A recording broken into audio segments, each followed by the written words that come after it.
Friends, आज हम बात करेंगे गुणा के बेहतरीन तकनीक के बारे में जिसे आप बहुत ही आसानी से गुणा कर सकेंगे। इसके लिए आपको किसी कैलकुलेटर की ज़रूरत नहीं बल्कि सिर्फ दिमाग की ज़रूरत पड़ेगी। आप बिना कापी बिना पेन के गुणा करना जान जाएंगे। यह बहुत ही आसान तकनीक है जिसे जानकर आप अपने लाइफ में आसानी से कहीं भी प्रयोग कर सकेंगे। इससे दिमाग का सही से इस्तेमाल होगा। आपको बस इस ट्रिक को जानना है और उसे फॉलो करना है। मैं इसके बारे में स्टेप बाय स्टेप बताऊंगा और इस वीडियो को ध्यान से समझें। यह इतना आसान लगेगा कि आप सोचते रह जाएंगे कि यार इतना आसान कैसे होता है। सबसे पहले मैं आपको एक की श्रेणी से जैसे 11,111 या उससे बड़ी बड़ी संख्याओं से गुणा करने के बारे में बताऊंगा कि कैसे करते हैं। तो आप देखिए, सबसे पहले मैं इसका बेसिक के बारे में बताऊंगा कि इसका बेसिक क्या है, या उसके बारे में आप पहले जान जाए, उसके बाद से आप बड़ी बड़ी संख्या गुणा अपने आप कर लेंगे। तो सबसे पहले मैं बेसिक बताता हूँ कि बेसिक क्या है। देखिए, आप देख रहे हैं कि 98 × 11 मुझे करना है, तो मैं इसका जो गुणा है वो दो तरीके से कर सकता हूँ। एक तो मैं जो तरीका बता रहा हूँ उससे करना है, और दूसरा तरीका आप उससे करेंगे जो आपका पुराना तकनीक है। पुराना तकनीक क्या है कि आपको 3 स्टेप में फॉलो करना है इसको। जैसे मान लीजिए 98 को आप 11 से गुणा कर रहे हैं तो आपको 3 स्टेप गुजरना पड़ेगा। लेकिन मैं जो तरीका बता रहा हूँ उस तरीके से आप मात्र एक स्टेप में ही हल कर लेंगे। जैसे मान लीजिए 27 × 11 है, इसको हल करना है तो भी आपको मान लीजिए 3 स्टेप लगेंगे, लेकिन इस तरीके से आपको मात्र एक लाइन में ही हो जाएगा। तो इसके लिए मैं बताता हूँ कैसे होगा, ठीक है। तो 98 × 11 क्या है, जैसे इसको मैं जब गुणा करना है तो मुझे इसके लिए एक प्रोसेस यह है कि मुझे क्या करना है कि इकाई के स्थान को इकाई के वैसे ही लिख देना है। बाकी जो दूसरा प्रोसेस है कि बीच के अंकों का योग करना है, और तीसरा प्रोसेस यह है कि अंतिम अंक को वैसे ही लिख देना है। यदि हासिल हो तो लिख दो जोड़ के, अगर उसमें नहीं हो तो कोई बात नहीं। मान लीजिए 98 × 11 है तो देख रहे हैं कि मैं इकाई के स्थान को इकाई वैसे ही लिख दिया हूँ। बाकी मैं 9 और 8 को जोड़ा हूँ तो 17 मेरा आया, 17 का मैंने 7 लिखा है, फिर हासिल एक बचा है। उस हासिल को मैंने क्या किया, अगले अंक में ले आकर जोड़ दिया है, ठीक है। अगले अंक में जोड़ने का मतलब क्या है कि यहाँ पे मैंने क्या हुआ, 10 हो गया है। अब आगे देखेंगे कि 27 × 11 है। अब इस 27 × 11 में क्या करना है कि मुझे फिर 7 को 7 ही लिख देना है, फिर 7 और 2 को जोड़ना है। तो 5 और 2 को जोड़ेंगे तब मेरा कितना हो जाएगा, 9 हो जाएगा। फिर 2 को वैसे ही लिख देना है, ठीक है। ये हमारा प्रोसेस है और इसको बहुत आसानी से आप कर सकेंगे। ये तो मेरा बेसिक कंसेप्ट रहा। अभी इसके जैसे आप बहुत सारे गुणाव कर सकते हैं। मतलब मैंने दो सिर्फ एग्जाम्पल दिया इसलिए कि आप लगा सकें। आप इसके फॉलो करके आप इससे भी बहुत ज़्यादा बड़ी गणनाएँ कर सकते हैं। लेकिन मैं अब इसके आगे बताऊँगा कि अगर इसके बड़ी संख्याएँ हो तो क्या करूँगा। इसके लिए आपको कुछ नहीं करना है, आपको दूसरा स्टेप फॉलो करना है। उसमें क्या होगा कि 3, 4, 5, 6 और उससे बड़ी बड़ी डिजिट होंगे जिसमें आपको गुणा करना होगा। इसके लिए मान लीजिए हमको 321 में 111 से गुणा करना है, तो हमको क्या करना पड़ेगा, इसमें कई स्टेप से गुजरना पड़ेगा। लेकिन जो मैं तरीका बता रहा हूँ उस तरीके से मात्र आपको एक स्टेप में ही लाइन आंसर आ जाएगा।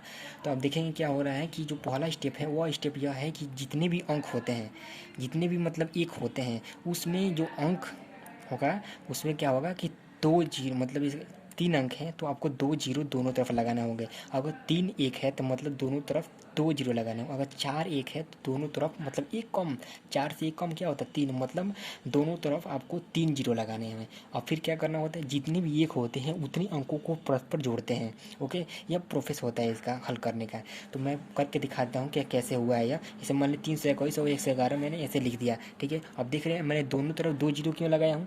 इसको आप देख सकते हैं आसानी से कि मैंने दोनों तरफ 2 जीरो मैंने लगाया हूँ। अब इसका मतलब क्या है लगाने का मतलब यह है कि जो मैंने बताया अभी कि जितने भी अंक एक होते हैं उससे एक कम जीरो दोनों तरफ लगाया जाता है, वही प्रोसेस मैंने यहाँ पे किया है। अब क्या करना, अभी बताया हूँ कि मैंने क्यों, मतलब 0 + 0 + 1 = 1 मैंने क्यों लिखा है, ये भी बताया हूँ कि जितने भी अंक होते हैं, जितने भी अगर एक होंगे उतने हम अंकों को क्या करेंगे, परस्पर जोड़ा बनाएंगे और उसको जोड़ेंगे। तो 0 + 0 + 1 = मेरा 1 आ गया, मैंने 1 लिख दिया। फिर अब इसको छोड़ देंगे क्योंकि मैंने इसको जोड़ चुका हूँ। और फिर अगले मैंने जोड़ा बनाऊंगा मैं 3 अंक का, तो मैं क्या करूँगा 0 + 1 + 2 = 3 करूँगा। अब इसका मैंने जोड़ा बना लिया तो मैं क्या करूँगा 3 को लिख दूंगा। अब फिर इसको भी मैं काट दूंगा, ठीक है। अब आगे के जो 3 अंक है उसको जोड़ूंगा। आगे के 3 अंक क्या है, 1 है, 2 और 3 है, मतलब 1 + 2 + 3 = कितना हुआ, 6 होता है। तो मैं इसको भी लिख दिया। अब क्या करना, फिर एक को काट देना क्योंकि मैंने एक को जोड़ दिया है। अब आगे 3 अंक जोड़ूंगा, मतलब क्या होता है 2 + 3 + 0, मतलब यहाँ पे लिख दिया कितना 5 हो गया। तो मैं क्या करूँ यहाँ 5 लिख दिया। अब आगे क्या करना, फिर 3 अंक जोड़ना, मतलब 3 + 0 + 0, मतलब यहाँ पे लिख दिया हूँ 3 + 0 + 0 = 3 लिख दिया है। और हमारा ये आंसर आ गया बहुत ही आसानी से। और आप इसे हल करते तो बहुत ज़्यादा प्रोसेस करना पड़ता है और काफ़ी लॉन्ग प्रोसेस होता, जिसे आप समझ नहीं पाते। दूसरा प्रोसेस है कि आपको 4 अंक से भी गुणा कर सकते हैं। 4 अंकों में गुणा भी वैसे ही प्रोसेस है। मान लीजिए 23 और 23 मतलब दो दो तीन दो तीन या गुणे करना हो, एक एक एक गुणा करना हो, तो आपका आंसर भी अब मैंने लिख दिया पहले से 25 80 853 कैसे आया है उसको भी मैं बता दे रहा हूँ कैसे आया है। मैंने क्या किया 23 30 लिखा, फिर से 11 लिखा। इसमें मैंने पहले बताया था कि जितने भी एक होते हैं उससे एक कम जीरो को लिखा जाता है। आप देख रहे हैं कि यहाँ पे 4 एक हैं, इसमें से अगर एक कम एक क्या होगा 3, मतलब 3 जीरो मैं दोनों तरफ लिखूंगा। और फिर वही प्रोसेस होगा, 4 अंक अगर एक है तो मैं क्या करूँगा, चारों एक को वैसे ही करना है तो वही तरीका फिर से अपनाएंगे। मतलब मैं क्या करूँगा, 4 अंक को आपस में जोड़ूंगा, मतलब इन चारों को ले लूँगा मैं, ठीक है। मतलब क्या करूँगा, 0 + 0 + 0 + 3 = मैं 3 लिख दूँगा।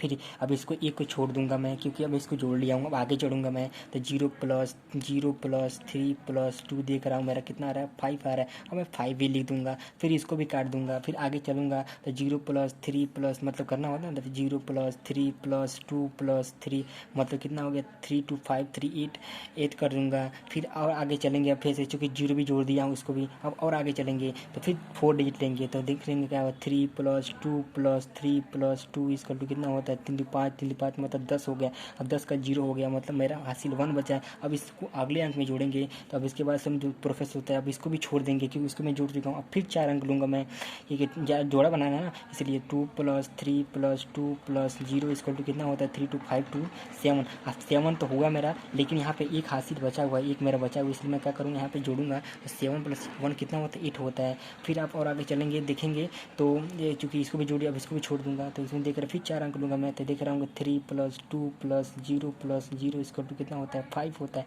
अब मैं 5 लिख दूंगा। अब फिर देखूंगा इसको भी काट दूंगा, फिर से 2 + 0 + 0 + 0 मतलब 2 + 0 + 0 + 0 मतलब मैं यहाँ पे 2 ही लिख दूंगा और हमारा यह आंसर हो गया। इसके बाद से मेरा कोई जोड़ा नहीं बन सकता है और ना ही मैं बना सकता हूँ, और ये मेरा आंसर हो गया। अगर मान लीजिए इससे भी बड़ी संख्या आती हैं, या अगर एक समस्या और आ सकती है इसके बाद से, वो समस्या यह होंगी कि मान लीजिए कहीं हो सके कहीं एक जो अंक हो कम हो और एक ज़्यादा हो, या अंक कम हो अंक ज़्यादा हो एक कम हो, तो इसके लिए प्रोसेस है। और ये प्रोसेस यह है कि मुझे करना क्या है वो बता रहा हूँ। तो जो अंक कम होते हैं ना उसको बराबर किया जाता है, जितने भी अंक कम होते हैं